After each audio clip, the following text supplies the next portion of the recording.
Hello students, today I will discuss the sample paper 3 of class 9th science. Now let us start. Question number 1.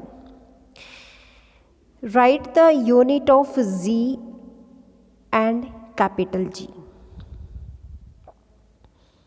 Okay. देखो बेटा, the SI unit of G that is metre per second square, ये metre per second square है, and capital G that is newton metre square per KG square. Okay, this is newton metre square per KG.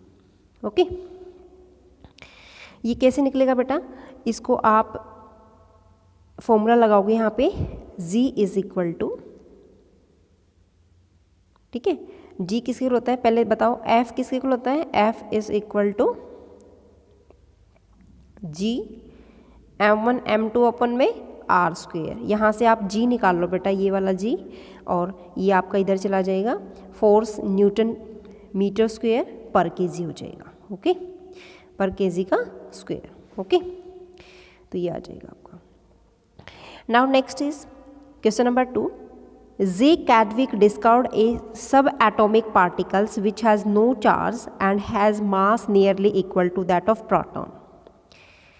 ठीक है, इसका मास किसके equal होता है? Proton के equal है.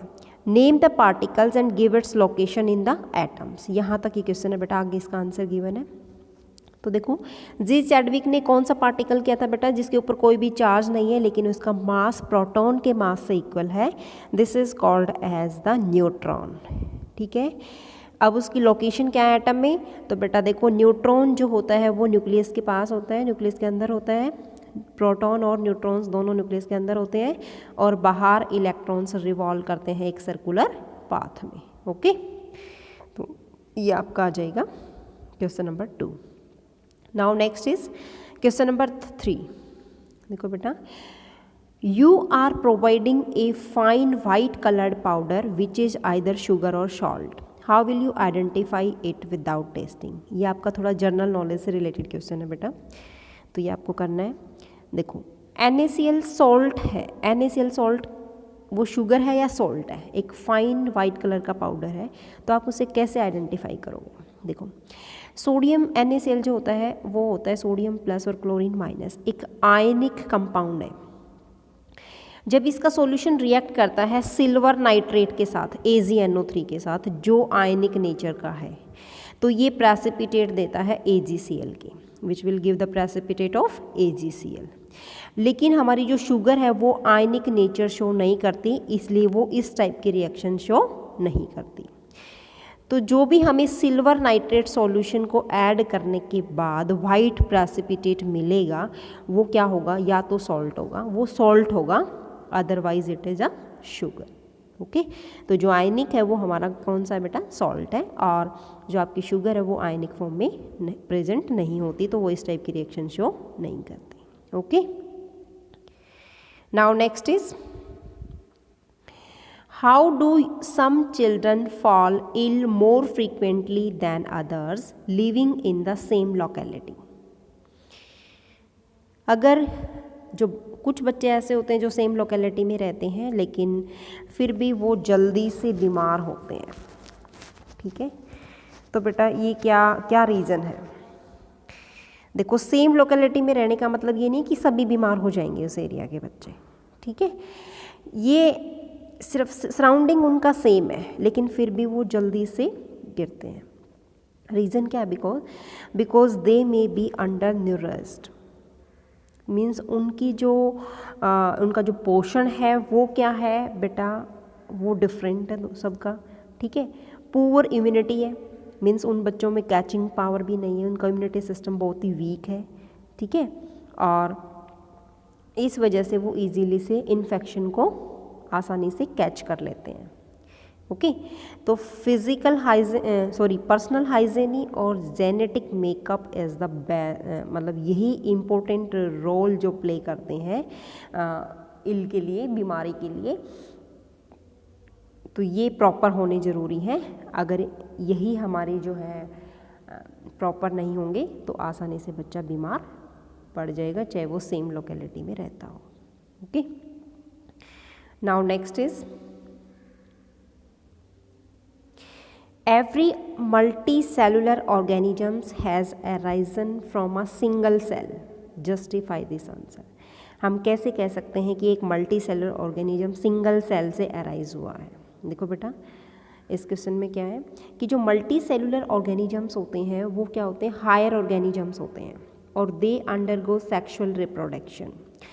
जो आपके सेक्सुअल रिप्रोडक्शन में गैमेट्स की फ्यूज़न होती है, मीन्स दो पेरेंट्स के गैमेट्स की फ्यूज़न इन्वॉल्व होती है, इस फ्यूज़न को हम क्या बोलते हैं, फर्टिलाइजेशन बोलते हैं। और जब एक सिंगल सेल की फॉर्मेशन होती है तो उसको हम बोलते हैं जाइगोट। ओके, अब ये जाइगोट बेटा सेल डिवीजन शो करेगा और डिफ्रेंशिएशन करेगा और क्या बनाएगा, मल्टी सेलुलर ऑर्गेनिजम्स बना देगा। ओके, नाउ नेक्स्ट क्वेश्चन क्या है बेटा आपका, a person moves a distance of 3 kilometre towards east and 2 kilometre towards north. ठीक है, ये आपका क्या है, ईस्ट, वेस्ट, नॉर्थ और साउथ। 3 किलोमीटर वो ईस्ट जाता है, 3 किलोमीटर वो ईस्ट की तरफ चला, 2 किलोमीटर वो नॉर्थ की तरफ चला एंड देन टुवर्ड 3.5 किलोमीटर वो चला आपका ईस्ट की तरफ। Okay, now what is the distance covered by the person, person ने कितना डिस्टेंस कवर किया, तो यहाँ से यहाँ तक का जो डिस्टेंस है उसको मेजर करो बेटा और वो आपको निकालना है। देखो कैसे, ये इसने डायग्राम भी बनाया है कि कोई पर्सन 3 मीटर ईस्ट की तरफ चला, फिर वो नॉर्थ चला, फिर वो वापस ईस्ट चला, तो यहाँ से इसको मिला दिया। तो टोटल डिस्टेंस क्या आएगा, देखो ए से बी तक कितना चला, 3 किलोमीटर, बी से सी तक कितना चला, बी से सी चला ये आपका 2 किलोमीटर और सी से डी चला 3.5, तो टोटल डिस्टेंस 8.5 किलोमीटर आ गया। ओके, नाउ नेक्स्ट, अब हमें निकालनी है डिस्प्लेसमेंट। डिस्प्लेसमेंट कितनी होगी, और name the type of motion in which the body has uniform speed but not uniform velocity. अब हमें ये बताना है, तो डिस्प्लेसमेंट कैसे निकालेंगे बेटा, देखो डिस्प्लेसमेंट कैसे निकालेंगे, डिस्टेंस हमने निकाल लिया, डिस्प्लेसमेंट देखो AD इज इक्वल टू, ये वो फॉर्मूला लगाएंगे, AB प्लस CD का होल स्क्वायर प्लस BC का square and that is equal to, इसका रूट करना है आपको। ठीक है, ये आया आपका 3 प्लस 3.5 का होल स्क्वायर प्लस 2 का होल स्क्वायर और फिर इसका रूट करेंगे तो बेटा ये आएगा, दिस इज 6.83 किलोमीटर, ये आ जाएगा। अब बेटा इसमें किस टाइप का मोशन होगा, uniform circular motion is formed here. Okay, now next is, ये क्वेश्चन आपका वर्क डन से है बेटा। Question number 7, a block of mass m arise from the position A to 6 by taking 2 different paths as shown in figure.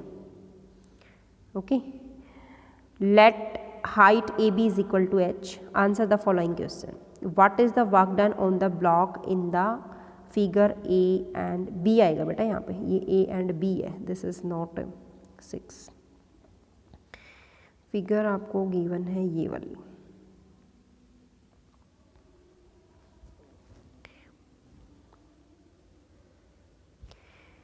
तो बेटा इस figure में आपको ये A है ये B है। देखो पाथ यहाँ पे स्ट्रेट पाथ है, ये थोड़ा सा यहाँ पे मुड़ के जा रहा है, तो work done on the block in both the cases, work done तो दोनों का इक्वल होगा ना, mgh। ओके, mgh आएगा।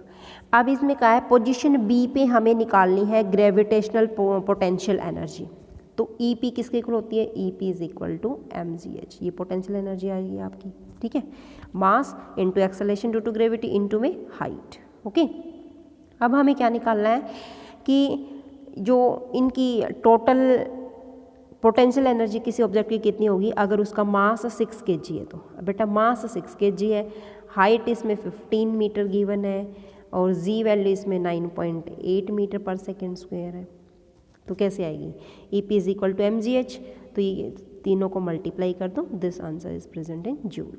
ओके, एनर्जी आपकी जूल में होती है। Okay, now next is a cork piece float on water, ये बेटा आपका जो है सिलेबस से डिलीट हो चुका है। ओके, ये आपको नहीं करना है। नेक्स्ट देखो,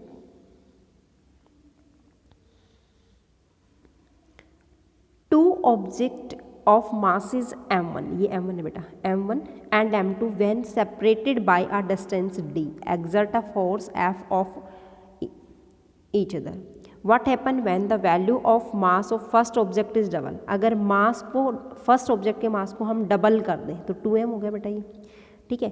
तो देखो हमें पता है F is equal to G m1 m2 divide by d square, यही होता है। ओके, अब फर्स्ट ऑब्जेक्ट के मास को डबल कर दिया, m1 को हमने डबल कर दिया, इनटू में m2 divide by d square. Okay, तो आपका ये आ गया 2f के इक्वल। ओके, अब सेकंड कहता है अगर मास दोनों ऑब्जेक्ट का डबल कर दिया, दोनों ऑब्जेक्ट का मास डबल कर दिया मीन्स इसको भी 2m1 कर दिया, इसको 2m2 कर दिया, तो टोटल आया बेटा 4। तो इस फोर्स को हम क्या लिखेंगे, 4f के इक्वल आ गया। तो मास किसके इक्वल होता है, 4f के इक्वल आ जाएगा सेकेंड पार्ट में। ओके, थर्ड में कहता है बेटा mass are brought closer so that the distance between them become d/2, ताकि डिस्टेंस d/2 हो जाए। अब डिस्टेंस d/2 कैसे होगा, देखो यहाँ पे हमने फॉर्मूला पुट किया तो बेटा ये d/2 का होल स्क्वायर हो जाएगा, d/2 का होल स्क्वायर तो d, ये 4 ऊपर चला जाएगा, ये d स्क्वायर नीचे आ जाएगा, तो ये भी किसके इक्वल है बेटा, 4f के इक्वल हो जाएगा। ओके, नाउ पॉइंट नंबर 4 क्या है, the space between the two objects has no air and it is a complete vacuum.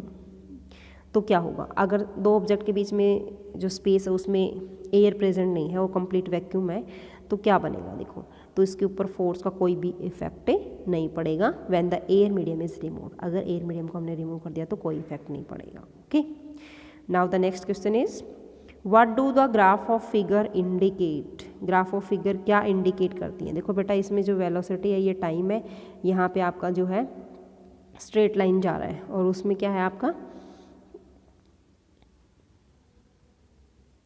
देखो बेटा ये क्या शो कर रहा है, ये ग्राफ आपका वेलोसिटी टाइम वर्सेस है, तो ये आ जाएगा आपका यूनिफॉर्मली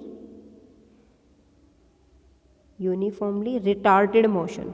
ये रिटार्डेड मतलब डिक्रीज हो रहा है, रिटार्डेड मोशन शो कर रहा है। ओके, देखो बेटा बी पॉइंट क्या है, ये आपकी जो वेलोसिटी है ये टाइम है, तो आपका जो ग्राफ है ये ऐसा बना। ये क्या शो कर रहा है, this is non uniformly accelerated motion, ये शो कर रहा है non uniform accelerated motion. Okay, now the next question is on A 120 kilometre track A train travel the first 30 kilometre at the speed of 300 kilometre per our. Calculate the speed with which the train should move rest of the track so as to get the average speed of 60 km per hour for the entire trip। तो देखो बेटा क्या क्या given है इसमें, हमें क्या क्या गिवन है, सबसे पहले डिस्टेंस गिवन है, S1 क्या हुआ बेटा 30 किलोमीटर, स्पीड कितनी है 30 किलोमीटर, ठीक है। तो टाइम हमें निकालना है, टाइम क्या होगा यहाँ पे डिस्टेंस बाय स्पीड, ठीक है। तो 30 by 30 this is 1 hour, time 1 hour आया। अब रिमेनिंग डिस्टेंस S2 कितना होगा, S माइनस S1, 120 किलोमीटर हमें गिवन है, 30 हमारा था ही, तो कितना आया 90 किलोमीटर हमारा बचा हुआ है अभी रिमेनिंग डिस्टेंस। तो टाइम निकालेंगे 90 बाई V2। एवरेज स्पीड कैसे निकालेंगे, average speed 60 kilometre per our given है, तो S डिवाइड में T1 प्लस T2, तो ये S कितना है 120 किलोमीटर, टाइम 1 आवर है, T2 कितना है 90 बाई में V2 हो जाएगा। ओके, नाउ नेक्स्ट इज, अब इसको सॉल्व करेंगे बेटा, ये ऊपर चला जाएगा इधर और ये आएगा 120 by 60, this is 2 hour, 2 hour means V2 is equal to 90। Okay, 90 kilometre per hour, इसको हम सॉल्व करेंगे बेटा पूरे इक्वेशन को ऐसे। Okay, now the next question is state any 4 postulates of Dalton atomic theory of matter, which of his postulate does not hold the correct at present। देखो बेटा postulates क्या डाल्टन एटॉमिक थ्योरी के, all the matters are made up of a very tiny particles, this is called as atom. Second, atom of a given element are identical in mass and chemical properties. Third, Atom of different elements have different masses and chemical properties. Fourth, atoms combine in the ratio of simple whole number to form the compound. ठीक है, कि atom जो होते हैं वो combine होते हैं एक सिंपल होल नंबर रेशियो में और क्या बनाते हैं, कंपाउंड बनाते हैं. Okay. And fifth is atoms are individual particles which can not be created or destroyed in a chemical reaction. Okay. तो बेटा ये आपके जो है पोस्टुलेट्स हैं डाल्टन एटॉमिक थ्योरी की. नाउ इनमें से कौन सा अच्छे से हॉल्ड नहीं है. देखो बेटा, जो एटम्स आर इंडिविजुअल पार्टिकल्स, ये नहीं है क्योंकि जो एटम्स होता है उसके कुछ सब एटॉमिक पार्टिकल्स होते हैं या फंडामेंटल पार्टिकल्स होते हैं जिनको हम नाम देते हैं इलेक्ट्रॉन, प्रोटॉन और न्यूट्रॉन्स. ठीक है, तो ये इसके कौन से पार्टिकल्स हैं, फंडामेंटल पार्टिकल्स हैं और इनको हम सब एटॉमिक पार्टिकल्स भी बोलते हैं. Okay. Now next is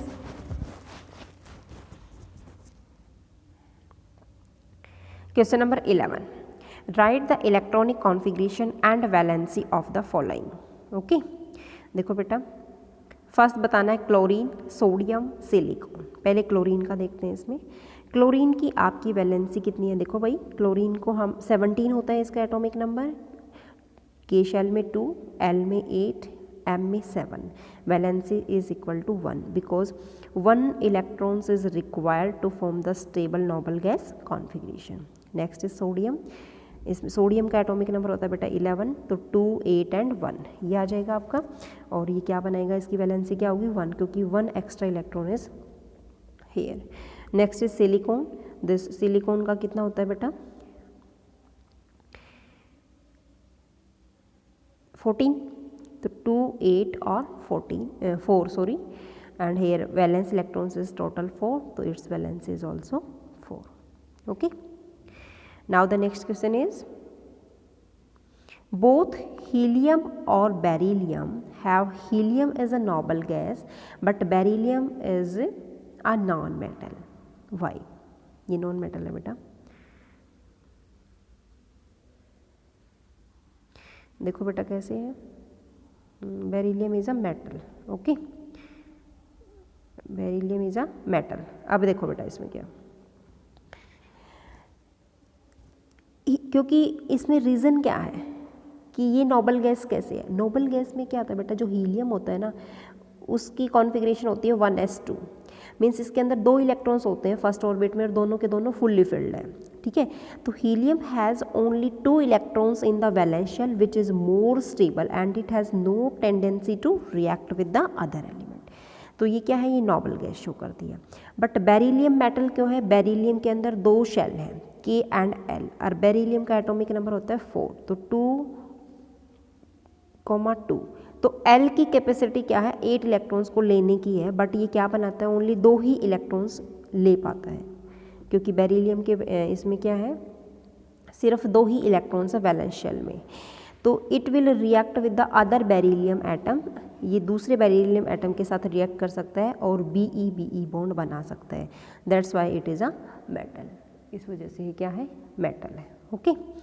now next is hydrogen exist in 3 isotopic form. Why are the isotopes of hydrogen chemically alike. देखो बेटा 3 आइसोटॉप फॉर्म में एग्जिस्ट करता है, ये प्रोटियम, ड्यूटेरियम और ट्रिटियम. ओके. जो केमिकल प्रॉपर्टीज़ होती हैं इन एलिमेंट्स की वो डिपेंड करती हैं नंबर ऑफ प्रोटॉन्स पे. ठीक है, नंबर ऑफ प्रोटॉन्स पे डिपेंड करती हैं. अब number of protons in the isotopes is same. Number of protons क्या है आइसोटॉप्स के अंदर, सेम है. So the isotopes are chemically alike. इस वजह से आइसोटॉप केमिकली सिमिलर है. ओके बेटा. Now next is draw the diagram of an animal cell and label the following. Animal cell का डायग्राम बनाना है बेटा इसमें और उसको लेबल करना है. फैक्ट्री ऑफ राइबोसोम्स बताने हैं उसमें एनिमल सेल में. Power house of the cell कौन सा है, इसको हम क्या बोलेंगे बेटा, फैक्ट्री ऑफ राइबोसोम्स कौन सा है, उसमें हमें क्या बताना है, endoplasmic reticulum. Power house of the cell mitochondria. Okay बेटा, क्योंकि ये एनर्जी को स्टोर करके रखता है.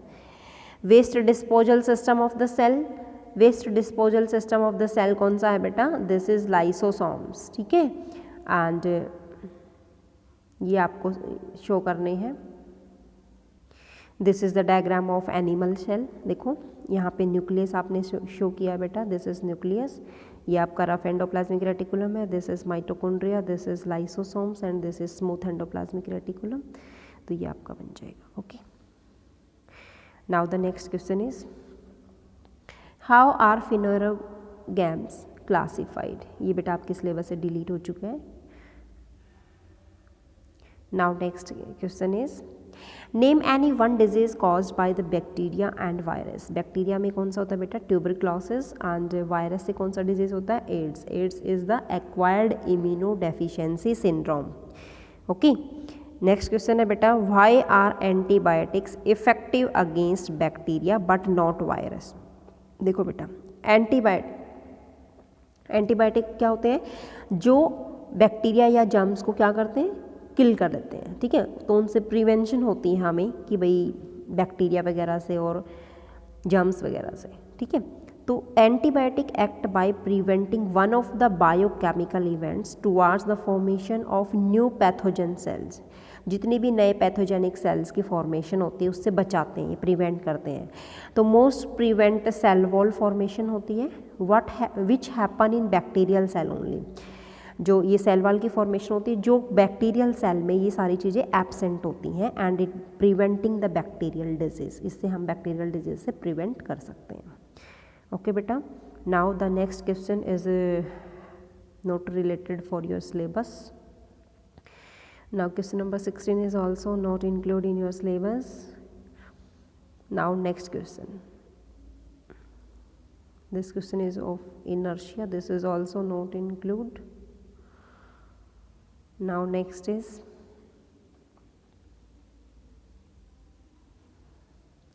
question number 18.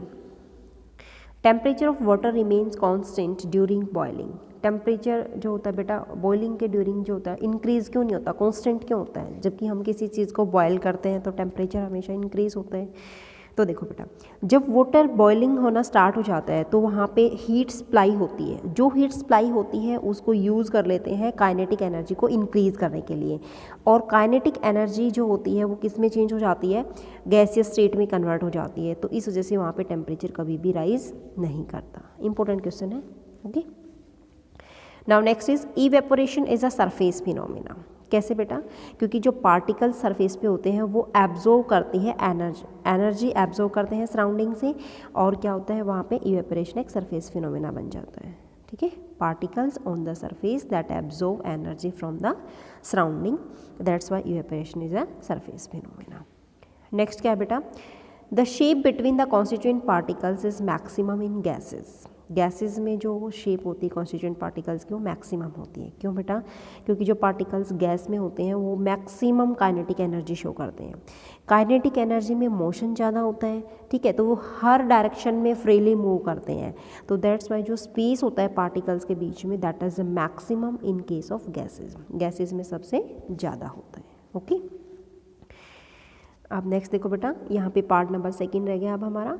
Suppose you want to convert a gas into liquid. हमें गैस को लिक्विड में कन्वर्ट करना है। Which 2 methods can you apply. इनमें से कौन से 2 मेथड अप्लाई करते हो आप। एक तो बेटा प्रेशर इंक्रीज करते हो, दूसरा टेम्परेचर को कम करते हो। ठीक है, by increasing pressure, second by lowering the temperature, temperature को कम करते हो। Okay, now next is describe any 3 properties of colloids. Colloids की 3 प्रॉपर्टीज़ आपको डिस्क्राइब करनी है बेटा, और categorise the following example of colloids into the different categories of colloids. First jelly. जैसे बेटा ये जेली किस टाइप का है, जेल टाइप का। तो डिस्पर्स फेज क्या होगी बेटा इसकी, डिस्पर्स फेज होगी लिक्विड और डिस्पर्शन मीडियम होगा सॉलिड। सॉलिड इन लिक्विड होता है ना, ये ऐसे लर्न करना है। सेकेंड पूछा है बेटा फोग। फोग क्या है, किस टाइप का है, एरियोसोल टाइप का सॉल्यूशन कोलाइड बनाता है। ठीक है, disperse phase is liquid, dispersion medium is gas. Next है मिल्क। मिल्क बेटा मिल्क क्या बनता है, इमल्शन बनता है।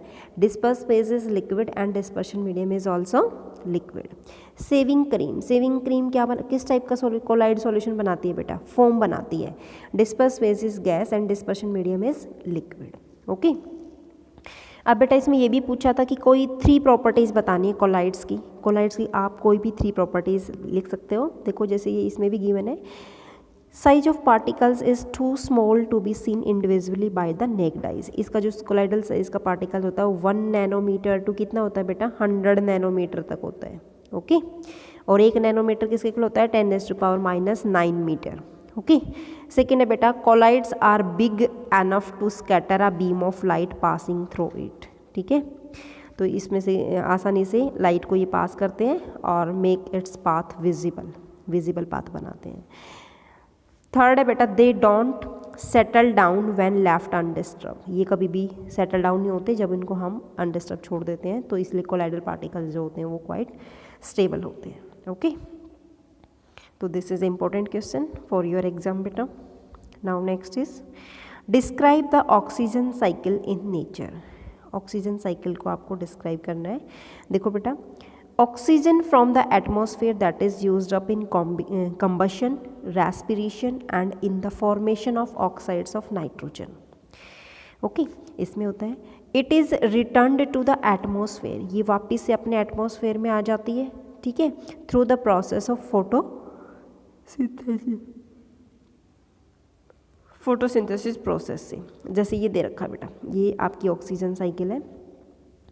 यहाँ पे सबसे पहले क्या है कि भाई ये ऑक्सीजन है, ऑक्सीजन को हम किसके थ्रू लेते हैं, रेस्पिरेशन के थ्रू। ये रेस्पिरेशन के थ्रू फिर हम छोड़ते क्या है, यहाँ पे हम ऑर्गेनिक मॉलिक्यूल्स भी जो हम ग्लूकोज वगैरह लेते हैं वो भी रेस्पिरेशन के थ्रू यहाँ से CO2 प्रोड्यूस करता है, ये वाटर भी प्रोड्यूस करता है, ये फोटोसिंथेसिस प्रोसेस के थ्रू ले लिए जाते हैं और वापस से हमारे एटमॉस्फेयर में रिलीज हो जाते हैं। ओके, तो ये ऑक्सीजन हम ऐसे यहाँ पे लेते हैं, साइकिल हमारी चलती रहती है।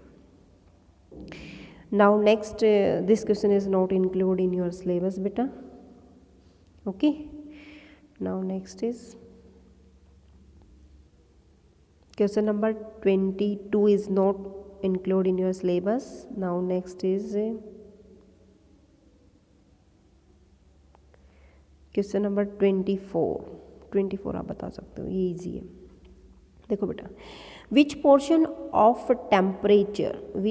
of temperature time graph showing heating of ice at -10 degree Celsius to water at 100 degree Celsius represent the change of state on heating। देखो बेटा, A से B में गए, B से C में गए, C से D में गए, D से E में गए।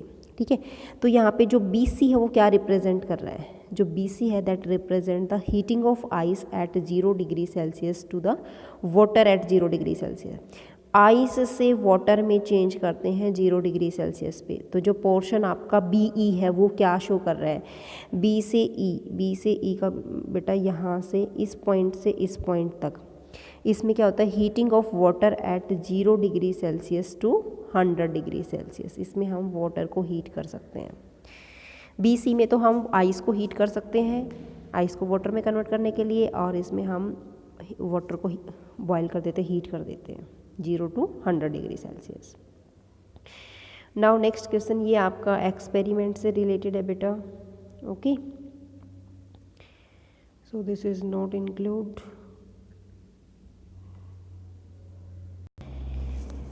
देखो बेटा, इस क्वेश्चन में क्या है, एक्सपेरिमेंट से रिलेटेड है, ये आप आसानी से कर सकते हो। An experiment is being carried out as shown in figure. एक फिगर में गिवन है बेटा, देखो यहाँ पे एक आपको कॉनिकल फ्लास्क लगाया हुआ है और इसमें ये इग्निशन ट्यूब रखी हुई है, इसमें लेड नाइट्रेट का सॉल्यूशन है और इस कॉनिकल फ्लास्क के अंदर सोडियम क्लोराइड सॉल्यूशन है। ओके, तो इसमें हमें ये बताना है कि अगर हम इस फ्लास्क को शेक करते हैं तो जो रिएक्शन कंटेंट है इग्निशन ट्यूब के अंदर और फ्लास्क के अंदर, उन दोनों में रिएक्शंस हो रही हैं। तो after allowing to come to room temperature, जब ये रूम टेम्परेचर पर आ जाते हैं तो जो मास होता है फ्लास्क का विद कंटेंट वो हम ले रहे हैं। तो क्या हम कोई डिफरेंस पाते हैं, मास जो पहले था और आफ्टर सेकिंग जो मास है, क्या उसमें इंक्रीज़ हो जाता है मास या डिक्रीज़ हो जाता है? तो मास के अंदर क्या चेंज आता है? तो बेटा देखो, इसमें कोई भी चेंज नहीं आता after the shaking, means there is no difference in the mass of the flask before and after the shaking. Now which law of science does this experiment prove? कौन सा लॉ प्रूव करते हैं law of conservation of mass means mass can neither be created nor be destroyed in a chemical reaction. Okay beta, so this is that. Now next question is not included in your syllabus beta, so no need to this here, and 27 is also not included in your syllabus. So this is your sample paper number 3 beta, please do it completely. Okay, thank you.